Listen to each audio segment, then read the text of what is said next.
Magapanigan sa Hublag-protesta ang mga Ilonggo sa Pebrero 25 karungan sa ika-40 anibersaryo sa EDSA People Power Revolution.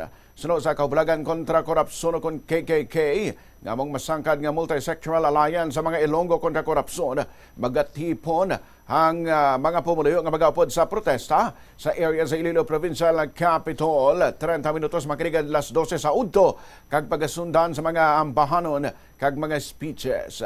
Alas 12:30 naman sa hapon magamat sa mga protesters pagkadto sa St. Clement's Church kag magadiretso sa Haro Plaza. May nakaschedule naman nga misa sa Haro Metropolitan Cathedral sa alas 4 sa hapon.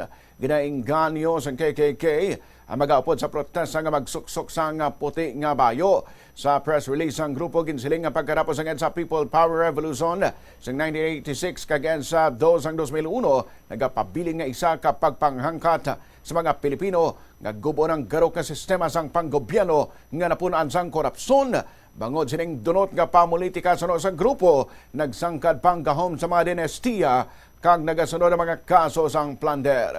Ginlaslasan man ang mahinay nga investigasyon sa mga ahensya sang gobyerno nga nagapakita nga may ginatabon-tabunan kag mayara sing selective accountability. Matandaan nga antes sining may duwaman kanaunang mga hugnat sang trillion peso march sa Iloilo nga ginupdan sang nagkalain-lain nga mga grupo, mga kabataan, mga profesional kag manginsing simbahan. Natabo ini sang September 21 kag sang Nobyembre 30 ngang panawagan nagsentro man sa pagtapna sa korupsyon kag pagpapreso sa mga tawo nga involved sa pagpangawat sa kwarta sang gobyerno.